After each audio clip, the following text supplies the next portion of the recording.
Hi guys, welcome back to my YouTube channel that is Swapna's tutorial. So ನೀವೇ ನನ್ನ ಚಾನಲ್ಗೆ subscribe ಆಗಿಲ್ಲ ಅಂದರೆ ಪ್ಲೀಸ್ ಸಬ್ಸ್ಕ್ರೈಬ್ ಆಗಿ, ವೀಡಿಯೋಸ್ನ ಲೈಕ್ ಮಾಡಿ, ಶೇರ್ ಮಾಡಿ, ಹಾಗೆ ಕಮೆಂಟ್ ಮಾಡಿ. ಸೊ ಇವತ್ತು ನಾನು ಮಾಡ್ತಿರೋ ಸಬ್ಜೆಕ್ಟ್ ಯಾವುದು ಅಂದರೆ ಸೆಕೆಂಡ್ ಸೆಮ್ BComನ ಒಂದು HRM ಒಂದು ಸಬ್ಜೆಕ್ಟ್ನ ಎಕ್ಸ್ಪ್ಲೈನ್ ಮಾಡ್ತಿದ್ದೀನಿ.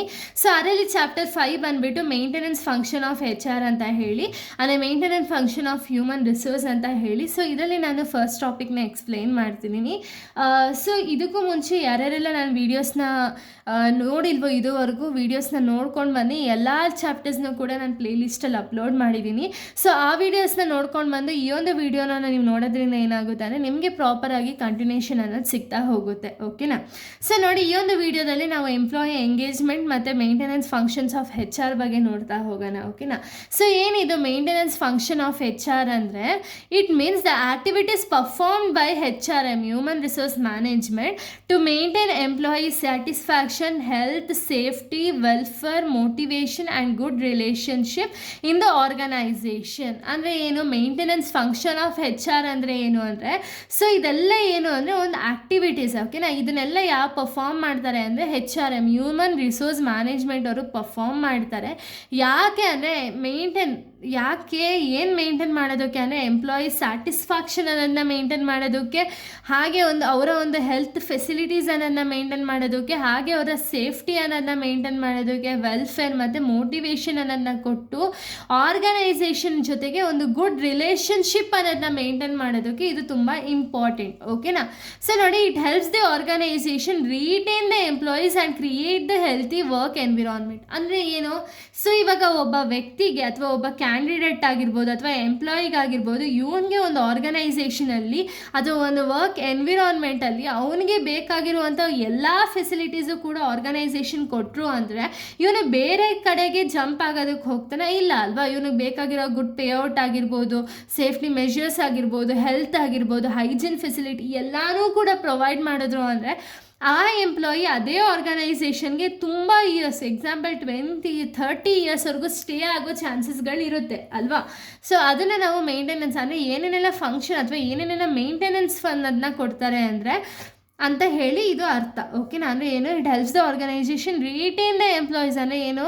ಈ ಪ್ರಾಪರಾಗಿ ನಾವು ಹೆಲ್ತ್, ಸೇಫ್ಟಿ, ವೆಲ್ಫೇರ್, ಮೋಟಿವೇಶನ್ ಅನ್ನೋದನ್ನ ಕೊಡೋದ್ರಿಂದ ಏನಾಗುತ್ತೆ ಅಂದರೆ ಅಲ್ಲೇ ಮೋಟಿವೇಟ್ ಆಗಿಬಿಟ್ಟು ಒಬ್ಬ ಎಂಪ್ಲಾಯೀಸ್ ಅಲ್ಲೇ ರಿಟೈನ್ ಆಗ್ತಾನೆ. ಹಾಗೆಯೇ ಅವನು ಅಲ್ಲಿನ ಒಂದು ಎನ್ವಿರಾನ್ಮೆಂಟ್ ಏನಿರುತ್ತಲ್ಲ, ವರ್ಕ್ ಎನ್ವಿರಾನ್ಮೆಂಟ್ ಏನಿರುತ್ತಲ್ಲ, ಅದು ಪಾಸಿಟಿವ್ ಎನ್ವಿರಾನ್ಮೆಂಟ್ ಆಗಿ ಬದಲಾಗುತ್ತೆ. ಓಕೆನಾ? ಅಲ್ಲಿ ಜಾಸ್ತಿ ಜಗಳ ಆಗಿರ್ಬೋದು, ಕ್ವಾರಲ್ಸ್ ಆಗಿರ್ಬೋದು ಏನೂ ಕೂಡ ಇರಲ್ಲ. ಸೊ ಇವಾಗ ಎಂಪ್ಲಾಯಿ ಎಂಗೇಜ್ಮೆಂಟ್ ಅಂದರೆ ಏನು ಅಂತ ಹೇಳಿ ನೋಡೋಣ. ಏನಿದೆ ಎಂಪ್ಲಾಯಿ ಎಂಗೇಜ್ಮೆಂಟ್ ಅಂದರೆ, it means the emotional commitment, involvement and employee show towards the work and organisation. ಅಂದರೆ ಏನು?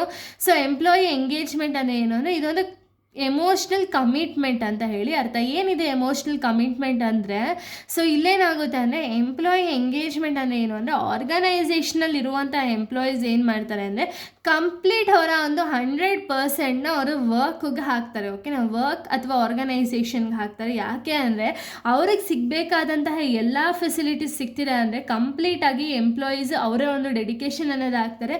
ಸೊ ಇದರಿಂದ ಏನಾಗುತ್ತೆ ಅಥವಾ ಅವರ ಒಂದು ಇನ್ವಾಲ್ವ್ಮೆಂಟ್ನ ಕಂಪ್ಲೀಟಾಗಿ ಅವ್ರ ವರ್ಕ್ ಮೇಲೆ ಹಾಕಿದಾಗ ಏನಾಗುತ್ತೆ ಅಂದರೆ ಆಟೋಮೆಟಿಕ್ಲಿ ಆರ್ಗನೈಸೇಷನ್ ಗೋಲ್ಸ್ ಅನ್ನೋದು ಅಚೀವ್ ಆಗುತ್ತೆ ಅಲ್ವಾ?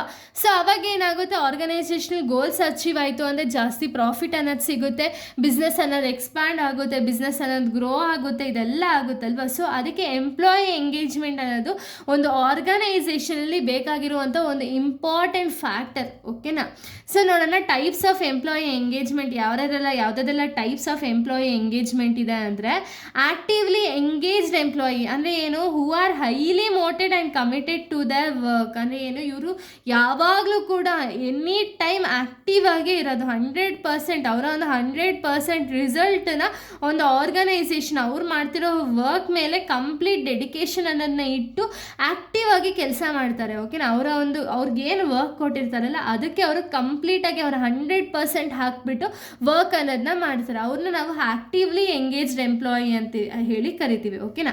ನೆಕ್ಸ್ಟ್ ಪ್ಯಾಸಿವ್ಲಿ ಎಂಗೇಜ್ಡ್ ಎಂಪ್ಲಾಯೀಸ್ ಅಂದರೆ ಏನು ಅಂದರೆ who perform the work only as required. ಅಂದರೆ ಏನು? ಪ್ಯಾಸಿವ್ಲಿ ಅಂದರೆ ಇವರು ಕೂಡ 100% ಕೊಡ್ತಾರೆ, ಬಟ್ ಏನು 24 ಇವಾಗ 24/7 ಅವರು ವರ್ಕ್ ಅನ್ನೋದನ್ನ ಪ್ರೊವೈಡ್ ಮಾಡಲ್ಲ. ಓಕೆನಾ, ಅಂದರೆ ಫುಲ್ ಕಂಪ್ಲೀಟಾಗಿ ಆ್ಯಕ್ಟಿವ್ ಆಗಿರಲ್ಲ. ಈಗ ಕೆಲಸ ಒಂದು 2 ಅವರ್ಸ್ ಕೆಲಸ ಇತ್ತು ಅಂದರೆ ಅವಾಗ ಮಾತ್ರ ಇವ್ರು ಆ್ಯಕ್ಟಿವ್ ಆಗಿರ್ತಾರೆ, ಇನ್ನು ಮಿಕ್ಕಿದ ಟೈಮಲ್ಲೆಲ್ಲ ಅವ್ರು ಆ್ಯಕ್ಟಿವೇ ಇರಲ್ಲ. ಓಕೆನಾ. Next disengaged employees. Disengaged employee ಅಂದರೆ ಏನು? Employees who have the lack of interest and commitment towards the work. ಅಂದರೆ ಏನು, ಇವ್ರಿಗೆ ವರ್ಕ್ ಮಾಡೋದ್ರ ಕಡೆ ಒಂದು ಚೂರು ಇಂಟ್ರೆಸ್ಟ್ ಇರಲ್ಲ, ಹಾಗೆ ಒಂದು ಕಮಿಟ್ಮೆಂಟ್ ಕೂಡ ಇರಲ್ಲ. ಓಕೆನಾ. ಇನ್ನು ನೆಕ್ಸ್ಟ್ ಟೈಪ್ ನಾವು ನೋಡೋದಾದರೆ, ಸೊ ನೋಡಿ, ನೆಕ್ಸ್ಟು ಎಮೋಷ್ನಲಿ ಎಂಗೇಜ್ಡ್ ಎಂಪ್ಲಾಯೀಸ್ ಅಂದರೆ ಏನು? Employees who feel emotionally connected to the organisation. ಅಂದರೆ ಏನು, ಇವಾಗ ತುಂಬ ಅಟ್ಯಾಚ್ಮೆಂಟ್ ಅನ್ನೋದಿರುತ್ತೆ ಅಂದ್ಕೊಳ್ಳಿ. ಸೊ ಅವಾಗ ಏನಾಗುತ್ತೆ, ಅವ್ರು ಕಂಪ್ಲೀಟಾಗಿ ಕನೆಕ್ಟ್ ಆಗಿರ್ತಾರೆ ಆರ್ಗನೈಸೇಷನ್ಗೆ. ಸೊ ಅವ್ರನ್ನ ನಾವು ಎಮೋಷ್ನಲಿ ಎಂಗೇಜ್ಡ್ ಎಂಪ್ಲಾಯೀಸ್ ಅಂತೀವಿ. ನೆಕ್ಸ್ಟ್ ಫಿಸಿಕಲಿ ಎಂಗೇಜ್ಡ್ ಎಂಪ್ಲಾಯೀಸ್ ಅಂದರೆ ಏನು ಅಂದರೆ, employees who are actively participated in the organisational activities. ಅಂದರೆ ಏನು, ಯಾರೆಲ್ಲ ಒಂದು ಆ್ಯಕ್ಟಿವ್ ಆಗಿ ಪಾರ್ಟಿಸಿಪೇಟ್ ಮಾಡಿರ್ತಾರೆ ನೋಡಿ ಫಿಸಿಕಲಿ, ಸೊ ಆ ಆ್ಯಕ್ಟಿವಿಟೀಸ್ನ ಯಾರೆಲ್ಲ ಪಾರ್ಟಿಸಿಪೇಟ್ ಮಾಡಿರ್ತಾರೆ ಅವ್ರನ್ನ ನಾವು ಫಿಸಿಕಲಿ ಎಂಗೇಜ್ಡ್ ಎಂಪ್ಲಾಯಿ ಅಂತ ಹೇಳಿ ಕರಿತೀವಿ. ಇನ್ನು ಟೀಮ್ ಎಂಗೇಜ್ಮೆಂಟ್ ಅಂದರೆ ಏನು? Employee work together cooperatively as a team. ಅಂದರೆ ಏನು, ಇವಾಗ ಒಂದು ಆರ್ಗನೈಸೇಷನ್ ಒಂದು 5-6 ಜನ ಟೀಮ್ ಇದೆ ಅಂದರೆ, 5-6 ಜನ ಒಂದು ಟೀಮಲ್ಲಿ ಇದ್ದಾರೆ ಅಂದರೆ, ಸೊ ಅಷ್ಟು ಜನನೂ ಕೂಡ ಒಂದು ಕಾರ್ಪೊರೇಷನ್ ಅಂದರೆ ಕೋಆಪ್ರೇಟಿವ್ ಆಗಿ ಅವರು ವರ್ಕರನ್ನು ಮಾಡ್ತಾರೆ. ಸೊ ಅದನ್ನು ನಾವು ಟೀಮ್ ಎಂಗೇಜ್ಮೆಂಟ್ ಅಂತ ಹೇಳಿ ಕರಿತೀವಿ. ಓಕೆನಾ. ಸೊ ಇಲ್ಲಿಗೆ ಒಂದು ಟಾಪಿಕ್ ಅನ್ನೋದು ಕಂಪ್ಲೀಟ್ ಆಗುತ್ತೆ. ನೆಕ್ಸ್ಟ್ ವೀಡಿಯೋದಲ್ಲಿ ನಾನು ಬೇರೆ ಒಂದು ಟಾಪಿಕ್ನ ಎಕ್ಸ್ಪ್ಲೈನ್ ಮಾಡ್ತೀನಿ. So thank you guys, thanks for watching.